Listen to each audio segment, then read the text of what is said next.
He's Bruce, I'm Elliot, and we're going to talk hockey today, Canucks playoff edition. Bruce Constantino, he's our business/sports reporter, and I cover the Canucks, and we both watched last night's game as the Canucks swept out the St. Louis Blues. Bruce, did you have any idea or any thought that the Canucks could sweep a St. Louis team that the last half of the season had one of the best records in the NHL? No. I think most people thought 6 games minimum. Close games, but I think the Canucks had the better goalie, better defense, so they would probably take it. But in my wildest dreams, I admit I'm a devout fan, I never thought they'd take them 4 straight, never.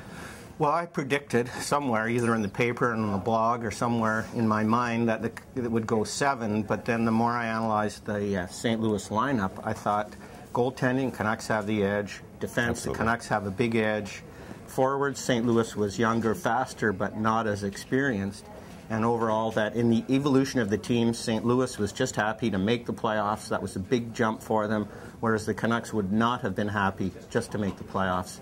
And to them, advancing in the playoffs is what their main goal was. So yeah. I'm not surprised they won the series, but I'm very surprised that they won in 4 straight. Yeah, absolutely. I think from the Canucks' viewpoint, they had to at least make the playoffs and win one round to make everything seem like it was trending in the right direction. They've done that. I think the expectations now are they've got to make the conference final at least. They're playing that well. Well, I think so. I mean, it's been 15 years since they made the conference final. In '94, they went to the Cup final before they lost to the Rangers. But if they lose in the second round, well, they've done that a couple of times already in this decade, 2 years ago, and then I guess in '93. And if they lose badly in the second round, then people say, well, so who did they beat? They beat a St. Louis team that probably shouldn't have been there. So it's going to be a big test for them. Now, what do you think about this layoff, Bruce? I mean, they might not play for 10 days, and you know hockey players are creatures of habit. Especially in the playoffs, they like to play every second day. This is going to be a long layoff. Could go as what, 10, 12 games, 12 days? I'm thinking they may start May 1st or 2nd, depending on how the other series go. But if the other series go 6 or 7, then they have to wait for their opponent. Now, training camp isn't even 10 days anymore. What the heck are they going to do with 10 days off? I think they're probably, in a way, going to have to sacrifice something here that, you know, take your 12 days off. Maybe you're a little bit rusty. Maybe that costs you a game even. I'm not sure it does, but you take that and take the healing time. They're missing Sammy Salo.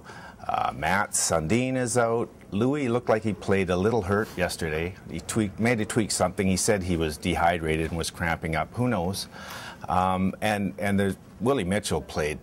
He was a warhorse last night. He played tremendous, and he was playing really hurt. These guys need some time, and I think when you weigh everything out, having the rest is better than not having the rest, in my opinion. Yeah, I agree. In the long run, it's probably the rest. I think artistically, had it gone 5, had they won Friday, that would have been probably perfect. It would have given them 5 or 6 days off, a couple of days to rest, a couple of days, 2 or 3 days to practice. Now the break will be too long for them, but considering the recent injuries, especially the Salo injury, and the Canucks really missed him last night, even though they won the game, this will give them an opportunity to come into the next round 100% healthy, assuming nobody gets beat up in practice this week. Yeah.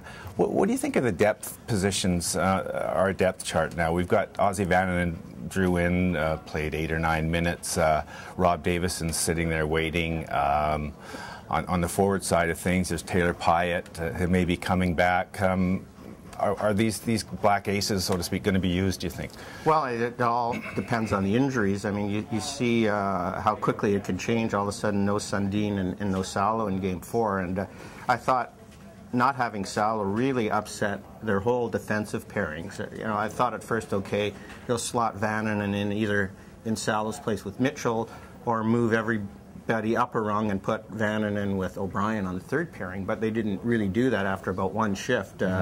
Vananen was spotted, and they basically went with 4 defensemen. O'Brien played a bit more, and Vananen hardly played at all, considering it was a 4-period game. So this is what the Salo factor. He settles everything down, and when the team took off is when he came back from his rib injury, and then they settled on their pairs, and that's the way they had been for 3 months until last night's game. So getting Salo healthy is paramount. I also think that they miss Sundin, even though he hasn't been playing that well. the line with Kessler and Dimitra wasn't the offensive threat. He brings up Pavel's play year. somehow, doesn't he? For some reason, in my opinion. So the rest, I think, is what they need right now, and they'll just who knows if they end up playing Detroit. Detroit may end up being off almost as long as they do, so it'll be a soft in that regard. But who do you think their best opponent is? In the next round, yeah, that's Bruce? the next issue. I would say Chicago probably. If we play Calgary, it's like a war, and you may come out of it, but I think it's a 6 or 7 game war. I think against Chicago, they showed it with that, was it a 4-0 win at United Center, that they can really play that team. And Chicago's a terrific young team, great goaltending, but they are young, a little inexperienced, and I think that will play in our favor. So I would vote for Chicago Blackhawks if you have to take a pick. I think if you're a Canuck fan, you're thinking anybody but Detroit, which obviously means Chicago or Calgary, but that depends on whether San Jose comes back. If Anaheim knocks out San Jose, the Canucks get the survivor of Calgary-Chicago, but if San Jose comes back and wins the series, the Canucks get Detroit, and that is going to be a big step in weight class for them. Absolutely. Okay. Thanks, Bruce, and we'll meet again Thanks, Elliot. somewhere down the playoff road.